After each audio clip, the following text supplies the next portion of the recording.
Depois de certa idade, o Fernando Henrique Cardoso perdeu um pouco a solenidade, a elegância da sala de aula, da academia.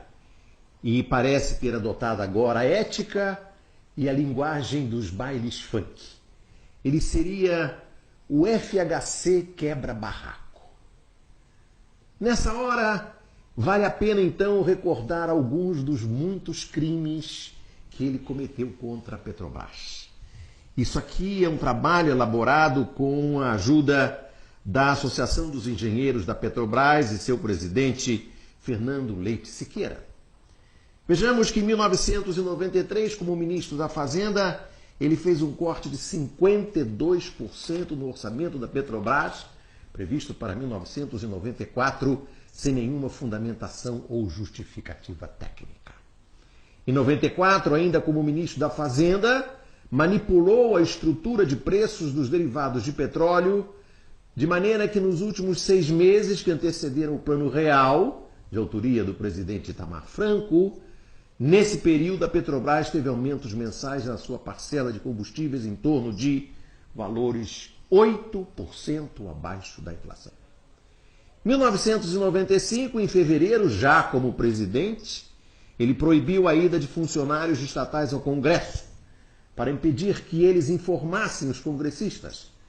E os congressistas ficaram à mercê dos lobistas das empresas multinacionais. Ele emitiu um decreto que instituiu um órgão de inteligência, o CIAL, para controlar a ida de funcionários estatais ao Congresso. Também em 95, ano profícuo em crimes contra a Petrobras, ele deflagrou o contrato e a construção do gasoduto Bolívia-Brasil, que foi o pior contrato que a Petrobras assinou em sua história. E beneficiou 2 empresas. A Enron americana, que veio a falir num escândalo de proporções gigantescas, e a Repsol. A Petrobras foi obrigada a destinar recursos da bacia de Campos para investir nesse empreendimento malogrado, o gasoduto Bolívia-Brasil. Nesse contrato foi instituída a cláusula take or pay. Comprando ou não a quantidade contratada, a Petrobras pagaria por ela.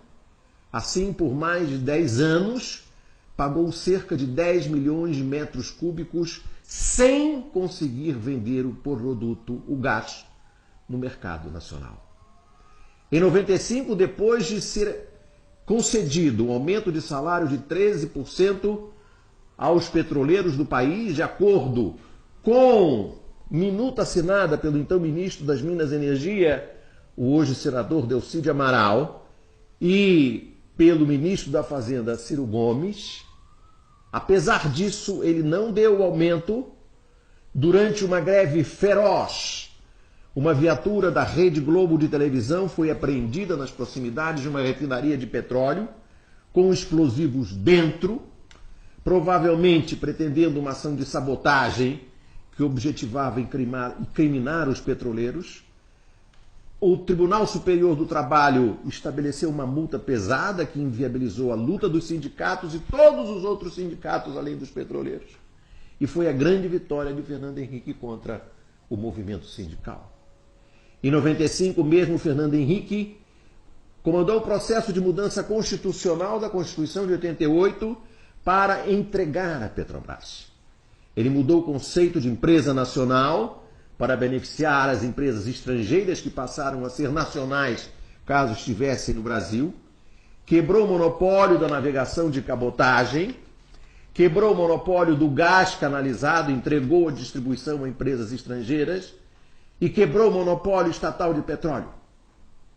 Em 1996, com a Lei 9478, ele estabeleceu que as jazidas de petróleo e o produto da sua lavra em todo o território nacional, incluído o mar territorial de 200 milhas, que pertenciam à União Federal,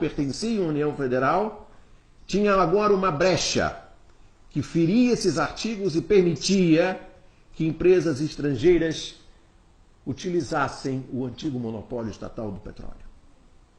Fernando Henrique Cardoso vendeu ações da Petrobras em Nova York quase no limite de a União perder o controle. Ele transformou a marca Petrobras em Petrobrax. E esse processo de entrega e venda da Petrobras ao capital estrangeiro só foi revertido pelo presidente Lula com a descoberta do pré-sal e o estabelecimento do regime de partilha, que hoje o Padim Padisserra e o senador Aloysio 300.000 tentam reverter no Congresso, inutilmente. O FHC Quebra-Barraco fez esse trabalho para desmontar a Petrobras. Desmontou antes.